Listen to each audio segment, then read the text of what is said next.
Hey guys, welcome back. Sorry it's been a while. I did break my finger trying to catch a football. I did catch it. It was thrown by my girlfriend. Don't laugh. Hilarious. Anyways, chapter 9, guys. Sorry. Let's finish these last few chapters and pages out. Let's get to it. Don't forget your trusty highlighter. Don't forget to write the comments below. Any questions? There's no stupid questions, guys. It's all about making this transition into your new lifestyle, being free of drugs and alcohol as easy as possible. Okay, let's get to it. Our womenfolk have suggested certain attitudes a wife, or husband I should say, may take with the husband or wife who is recovering. Perhaps they created the impression that he is to be wrapped in cotton wool and placed on a pedestal.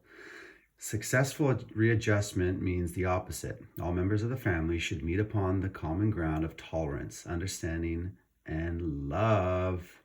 This involves a process of deflation. The alcoholic, his wife, his children, his in-laws, each one is likely to have fixed ideas about family's attitude towards himself or herself.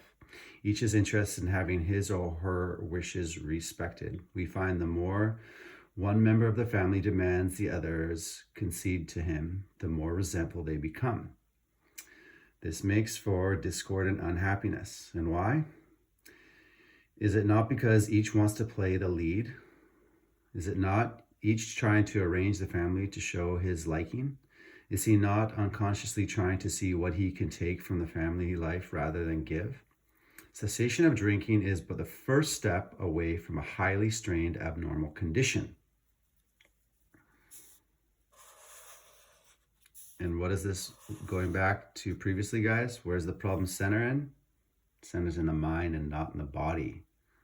So it's our thought life that needs to be changed, my perspective, how I view things. Even to this day, years into the program, I still have to be at a place where I'm doing inventories to make sure that my thinking is on point, or else I can also get into resentful thinking and resentful ways of perceiving the way people speak to me, the way I want the world to work and bend in my favor. So it's an abnormal condition, thinking of the mind, but it's okay. There's a solution, guys. It's not a big deal. Our doctor said to us, years of living with an alcoholic is almost sure to make any wife or child neurotic. The entire family is, to some extent, ill. Let families realize as they start their journey that there will not be fair weather. Each in his turn may be footsore and may struggle. There will be alluring shortcuts and bypass down which they may wander and lose their way. Suppose we tell you some of the obstacles a family will meet. Suppose we suggest how they may be avoided, even converted to good use for others. And remember, that's kind of like what we're doing here. Sorry, guys. Just make sure we're still in focus. It's about serving other people to get out of our own way, guys. I need that reminder today, too. The family of an alcoholic longs for the return of happiness and security. They remember when the father was romantic, thoughtful, and successful. Today's life is measured against that of other years. Then, when it falls short, the family may be unhappy. Family confidence in dad is rising high. The good old days will soon be back, they think. Sometimes they demand that dad bring them back instantly. God, they believe, almost owes their recompense on a long overdue account. But the head of the house has spent years in pulling down the structures of business, romance, friendship, health. These things are now ruined or damaged. It will take time to clear away the wreck. Though old buildings will eventually be replaced by finer ones, the new structures will take years to complete, guys. Remember, it's a long process of reconstruction ahead. It needs your commitment too, right?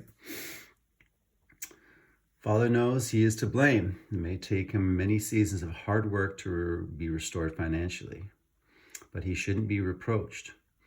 Perhaps he will have much money again. Okay, so guys, from my own personal experience, it took me 7 years to get back to a place where I was restored financially and out of debt from MasterCard, Visa, line of credit. That's how long it took me.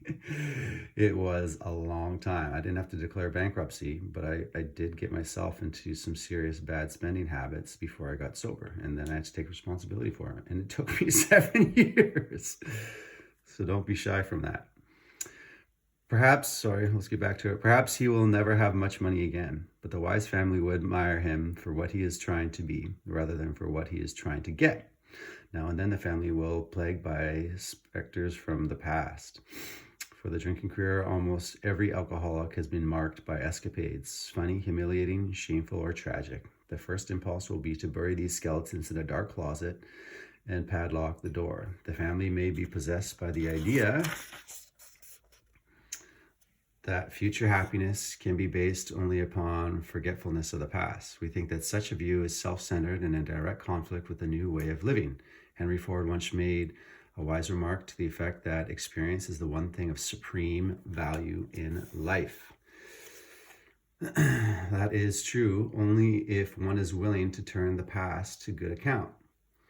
We grow by a willingness to face and rectify errors and convert them into assets. The alcoholic's past thus becomes the principal asset of the family, and frequently it is almost the only one. This painful past may be of infinite value to other families still struggling with the problem. We think each family which has been relieved owes something to those who have not, and when the occasion acquires each member of it, it should be only too willing to bring former mistakes, no matter how grievous, out of their hiding places. So, what am I doing? I'm telling you about something that is deeply personal, finances, and how embarrassing it is for me to be at a place where I was admitting prior to getting sober that I was paying in a debt cycle of paying off my MasterCard and Visa with line of credit money. So debt was servicing and paying for debt. It took me 7 years to get free from all of that debt that I had accumulated. And this is to let you know too, if you're suffering from, any aspect, whether it's relationship, finances, sexuality, there's a way that you can share with each other that helps you ease that burden. Because I don't want you guys to suffer in anything that you're suffering with, right? That's the whole point of joining together in unity when it comes to the spiritual life. Showing others who suffer how we are given help is the very thing which makes life seem so worthwhile to us now. Cling to the thought that, in God's hands, the dark past is the greatest possession you have, the key to life and happiness for others. With it can avert death and misery for them. It is possible to dig up past misdeeds so they become a blight, a veritable plague. For example, we know how a situation in which the alcoholic or his wife have had love affairs. In the first flush of spiritual experience, they forgive each other and drew closer together. The miracle of reconciliation was at hand. Then, under one provocation or another, the aggrieved one would unearth the old affair and angrily cast its ashes about. A few of us have had these growing pains, and they hurt a great deal. Husbands and wives have sometimes been obliged to separate for a time until new perspective, new victory over hurt pride could be re-won. In most cases, the alcoholics survive this ordeal without relapse, but not always. So we think that unless some good and useful purpose to be served, past occurrences should not be discussed. We, families of Alcoholics Anonymous, keep few skeletons in the closet. Everyone knows about the alcoholic's troubles. This is a condition which, in ordinary life, would produce untold grief. There might be scandalous gossip, laughter at the expense of other people, and a tendency to take advantage of intimate information. Among us, these are rare occurrences. We do talk about each other a great deal, but we almost invariably temper such talk by a spirit of love and tolerance. I love that. Another principle we observe carefully is that we do not relate intimate experiences of another person unless we are sure he would or she would approve. We find it better when possible to stick to our own stories, and many may criticize or laugh at himself, and it will affect others favorably. But criticism or ridicule coming from another often produces contrary effect. Members of a family should watch such matters carefully, for one careless, inconsiderate remark has been known to raise the very devil. We alcoholics are sensitive. We are most certainly hypersensitive people. And guess what, guys? I'm still hypersensitive. Listen to the language. It takes some of us a long time to outgrow that serious handicap. Serious handicap, hypersensitivity, because you know what? Because I'm hypersensitive, I'm at a place of defense much quicker. I'm at a place where I can build resentment much quicker. I can be at a place where I feel resistance or frustration with the world or people about it. So I always have to be at a place of questioning, was I being too hypersensitive about it? When at the end of the day, and I'm doing sort of a step 10, I have to question myself. Did I take what one person said to me too sharply? Could I reframe that before going to bed so I don't have that in my heart? So pay attention to that, guys. Maybe that applies to you too. Many alcoholics are enthusiasts. They run to extremes. At the beginning of recovery, a man will take, as a rule, one of two directions. He may either plunge into frantic attempt to get it on his own feet in business, or he may be so enthralled by his new life that he talks or thinks of little else. In either case, certain family problems will arise. With these, we have had experience galore. We think it dangerous if he rushes headlong at his economic problem. The family will be affected also, pleasantly at first, but as they feel their money troubles are about to be solved, then not so pleasantly as they find themselves neglected. Dad may be tired at night and preoccupied by day. He may take small interest in the children and may show irritation when reproved for his delinquencies. If not irritable, he may seem dull and boring, not gay and affectionate as the family would like him to be. Mother may complain of inattention. They are all disappointed. Often let him feel it. Beginning with such complaints, a barrier arises. He is straining every nerve to make up for lost time. He is striving to recover fortune and reputation and feels he is doing very well. Sometimes mother and children don't think so. Having been neglected and misused in the past, they think father owes them more than they are getting. They want him to make a fuss over them. And they expect him to give them the nice times they used to have before he drank so much, and to show his contrition for what they've suffered.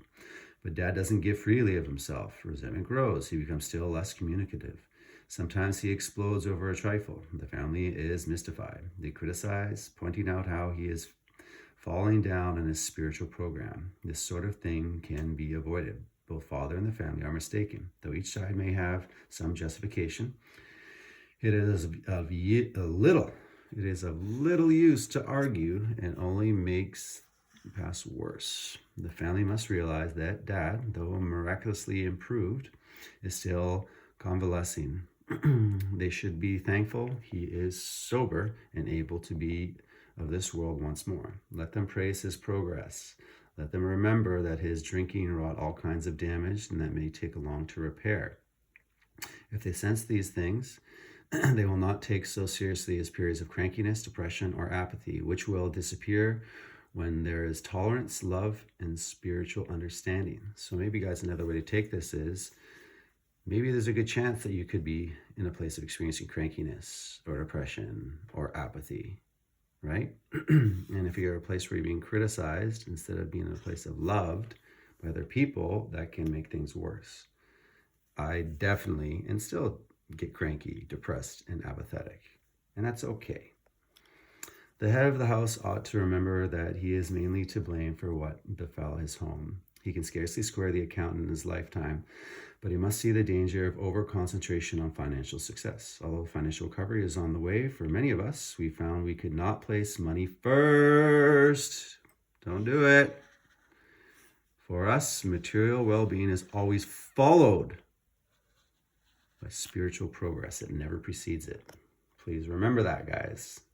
Cleaning out the spirit and that connection first, then chasing the dollar bills. Since the home has suffered more than anything else, it is well that a man exert himself there. He is not likely to get far in any direction if he fails to show unselfishness and love under his own roof. We know that there are difficult wives and families, but the man who is getting over alcoholism must remember he did much to make them so. As each member of a resentful family begins to see his shortcomings and admits to them to others, he lays a basis for helpful discussion. These family talks will be constructive if they can be carried on without heated argument. Self-pity, self-justification, resentful criticism. Little by little, mother and children will see that they ask too much, and father will see he gives too little. Giving rather than getting will become the guiding principle, right? It's kind of like the prayer of St. Francis. Can't even speak today. It's more blessed to give than receive, I think it says in the Bible too. Let's say that's true. Assume, on the other hand, that father has, at the outset, a stirring spiritual experience. Overnight, as it were, he is a different man. He becomes a religious enthusiast. He's unable to focus on anything else. As soon as his sobriety begins to be taken as a matter of course, the family may look at their strange new dad with apprehension, and then with irritation. There is talk about spiritual matters morning, noon, and night. He may demand that the family find God in a hurry, or exhibit amazing indifference to them and say he is above worldly considerations. He may tell mother, who has been religious all her life, that she doesn't know what it's all about, and that she had better get his brand of spirituality while there is yet time. When father takes this tack, the family may react unfavorably. I wonder why. They may be jealous of a God who has stolen dad's affection. While grateful that he drinks no more, they may not like the idea that God has accomplished the miracles where they failed. They often forget Father was beyond human aid. They may not see why their love and devotion did not straighten him out. Dad is not spiritual after all, they say. If he means to right his past wrongs, why all this concern for everyone in the world but his family? What about his talk that God will take care of them? They suspect father is a bit balmy. He is not so unbalanced as they might think. Many of us experience dad's elation. We have indulged in spiritual intoxication, like a gaunt prospector, a belt drawn in over the last ounce of food. Our pick struck gold, joy at our release from a lifetime of frustration, knew no bounds. Father feels he has struck something better than gold. For a time, he may try to hug the new treasure to himself. He may not see that at once that he has barely scratched a limitless load, which will pay dividends only if it minds it for the rest of his life. Insist on giving the entire product away. I love it. Let's do this. He has barely scratched a limitless load, which will pay dividends only if he minds it for the rest of his life and insists on giving the entire product away. That's talking about your spiritual walk, guys. That's talking about clearing yourself of things that do not create harmony in you and others. It's a beautiful thing. I love it. And if the family cooperates, Dad will soon see that he is suffering from a distortion of value. He will perceive that his spiritual growth is lopsided, that for an average man like himself, a spiritual life, which does not include his family obligations, may not be so perfect after all. If the family appreciate that Dad's current behavior is but a phase of his development, all will be well. In the midst of understanding and sympathetic family, these vagaries of Dad's spiritual infancy will quickly disappear. The opposite may happen should the family condemn and criticize. Dad may feel that for years his drinking has placed him on the wrong side of every argument, but that now he has become a superior person with God on his side. If the family persists in criticism, this fallacy may take a still greater hold on Father. Instead of treating the family as he should, he may retreat further into himself and feel as spiritual justification for doing so. Though the family does not fully agree with Dad's spiritual activities, they should let him have his head, even if he displays a certain amount of neglect and irresponsibility towards the family. It is well to let him go as far as he likes in helping other alcoholics. During those first days of convalescence, this will do more to ensure his sobriety than anything else. Though some of his manifestations are alarming and disagreeable, we think that Dad will be on a firmer foundation than the man who is placing business or professional success ahead of spiritual development. He will be less likely to drink again, and anything is preferable to that.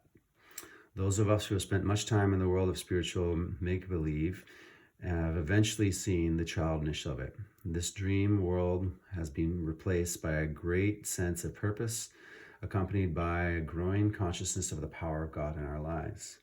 We have come to believe He would like us to keep our heads in the clouds with Him, but that our feet ought to be firmly planted on earth. That is where fellow travelers are, and that is where our work must be done. These are the realities for us. We have found nothing incompatible between a powerful spiritual experience and a life of sane and happy usefulness. One more suggestion: whether the family has spiritual convictions or not, they may do well to examine the principles by which the alcoholic member is trying to live. They can hardly fail to approve these simple principles, though the head of the house still fails somewhat in practicing them. Nothing will help the man who is off a spiritual tangent so much as the wife who adopts a sane spiritual program, making a better practical use of it. So this is kind of talking about Al-Anon here for family members who are listening to this or reading about this. This is another way for you to grow in the family spiritual practice and probably help the alcoholic feel a little bit more supported, and definitely make you feel a little bit more sane so you're not fighting with the alcoholic as much. There will be other profound changes in the household. Liquor incapacitated father for so many years that mother became a head of the house. She met these responsibilities gallantly. By force of circumstances, she was often obliged to treat the father as sick or wayward child. Even when he wanted to assert himself, he could not, for his drinking placed him constantly in the wrong. Mother made all the plans and gave the directions. When sober, father usually obeyed. Thus mother, through no fault of her own, became accustomed to wearing the family trousers. Father, coming suddenly to life again, often begins to assert himself. This means trouble, unless the family watches for these tendencies in each other and comes to a friendly agreement about them. Drinking isolates most homes from the outside world. Father may have laid aside for years all normal activities, clubs, civic duties, sports. When he renews interest in such things, a feeling of jealousy may arise. The family may feel they hold a mortgage on dad so big that no equity should be left for the outsiders. Instead of developing new channels of activities for themselves, mother and the children demand that he stay home and make up the deficiency. At the beginning, the couple ought to frankly face the fact that each will have to yield here and there if the family is going to play an effective part in the new life. Father will necessarily spend much time with other alcoholics, but his activity should be balanced. New acquaintances who know nothing of alcoholism might be made, and thoughtful consideration given their needs. The problems of the community might engage attention. Though the family has no religious connection, they may wish to make contact with or take membership in a religious body. Alcoholics who have dreaded religious people will be helped by such contacts.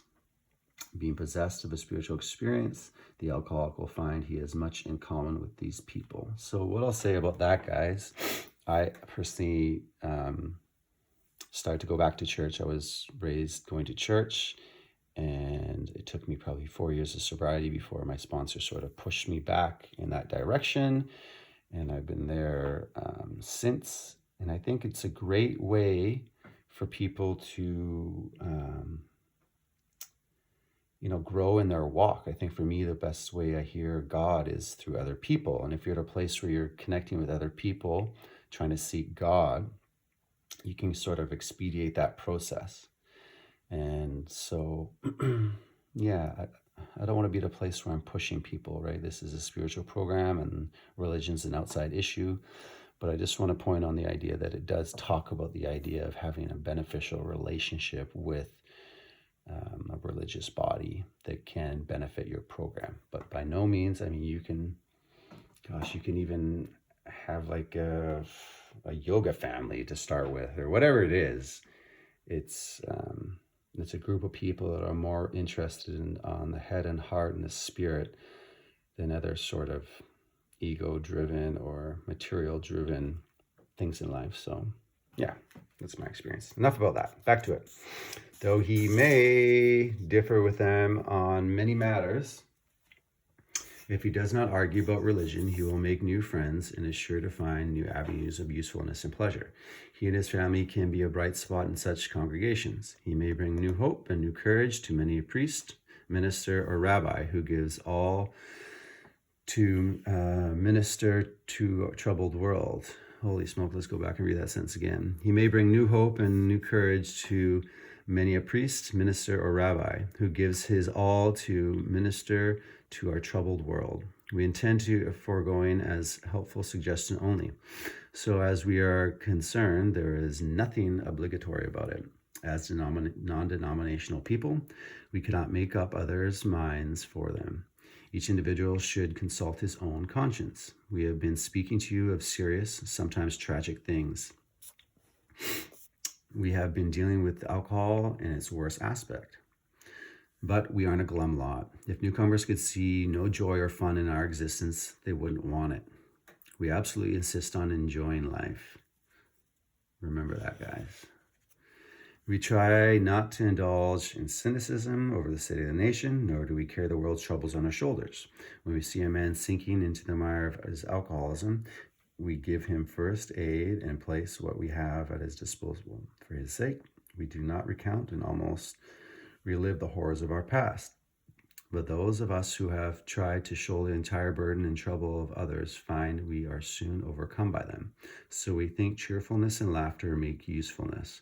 Outsiders are sometimes shocked when we burst into merriment over a seemingly tragic experience out of the past.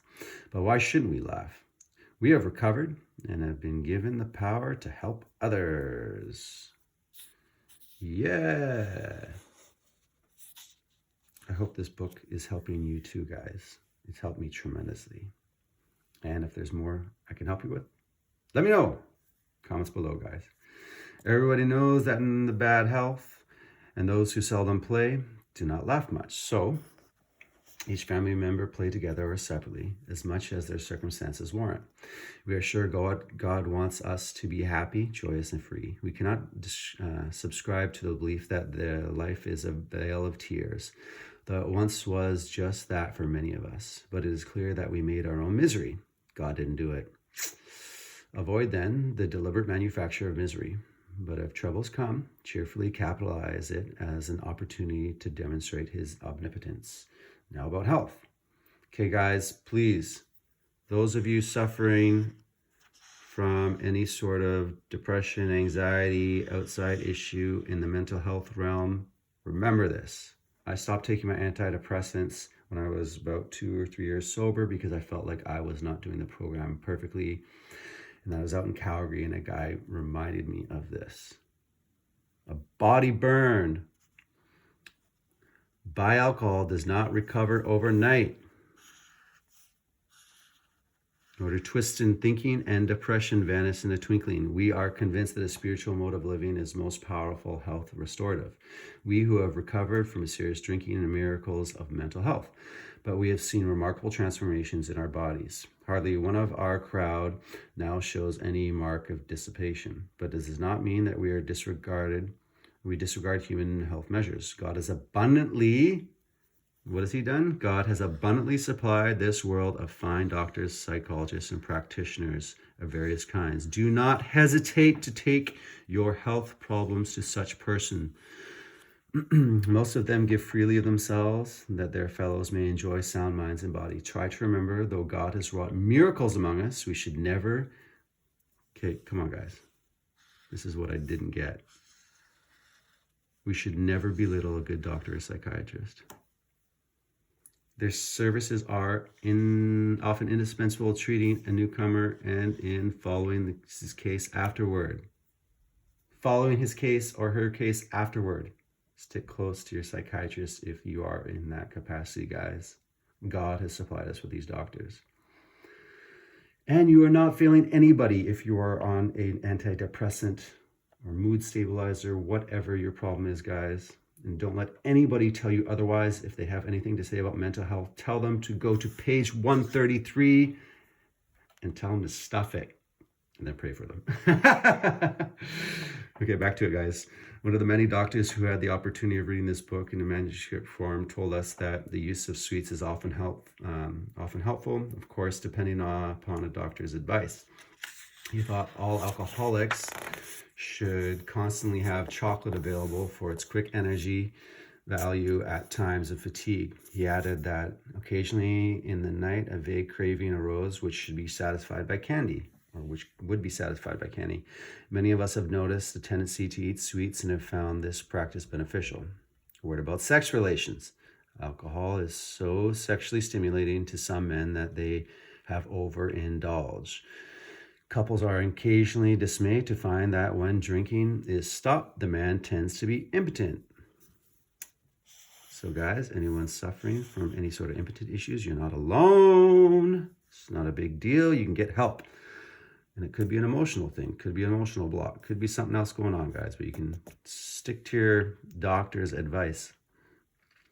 Just to let you know you're not alone. That's a big deal. Unless the reason is understood, there may be an emotional upset. Some of us have had this experience only to enjoy in a few months a finer intimacy than ever. There should be no hesitancy in consulting a doctor or psychologist if this condition. So once again, here's another thing. Medical advice, science, talk to your doctor. We do not know many of cases where this difficulty lasted long. The alcoholic may find it hard to reestablish friendly relations with his children. Their young minds were impressionable while he was drinking. Without saying so, they may cordially hate him for what he has done to them and to their mother. The children are sometimes dominated by pathetic hardness and cynicism. They cannot seem to forgive and forget. This may hang on for months, long after their mother has accepted Dad's new way of living and thinking. In time, they will see that he is a new man, and in their own way, they will let him know. When this happens, they can be invited to join in morning meditation, and then they can take part in the daily discussion without rancor or bias. From that point on, progress will be rapid. Marvelous results often follow such a reunion. Whether the family goes on a spiritual basis or not, the alcoholic member has to, if he would recover. It doesn't matter what the family does, guys or girls. You got to stick to your spiritual path. The others must be convinced of his new status beyond the shadow of a doubt. Seeing is believing to most families who have lived with a drinker. Here is a case in point of one of our friends is a heavy smoker and coffee drinker. There is no doubt he overindulged. Seeing this and meaning to be helpful, his wife commenced to admonish him about it. He admitted he was overdoing these things, but frankly said that he was not ready to stop. His wife is one of the persons who really feels there is something rather sinful about these commodities. So she nagged, and her intolerance finally threw him into a fit of anger. He got drunk. Of course our friend was wrong, dead wrong. He had to painfully admit that and mend his spiritual offenses. Though he is now a most effective member of Alcoholics Anonymous, he still smokes and drinks coffee, but neither his wife nor anyone else stands in judgment. She sees she was wrong to make a burning issue out of such a matter when his more serious ailments were being rapidly cured. We have 3 little mottos in which, apropos, here they are. First things first, live and let live. My favorite. Easy does it. Okay, guys, thank you so much. Chapter's done. Family Afterward, chapter 9 in the books. As mentioned before, comments below, guys. Or if you feel like writing a private message to me on the good old Instagram, get at me at Growth Guided. Don't forget to like and subscribe. Thank you so much, guys. Much love. Have a great day.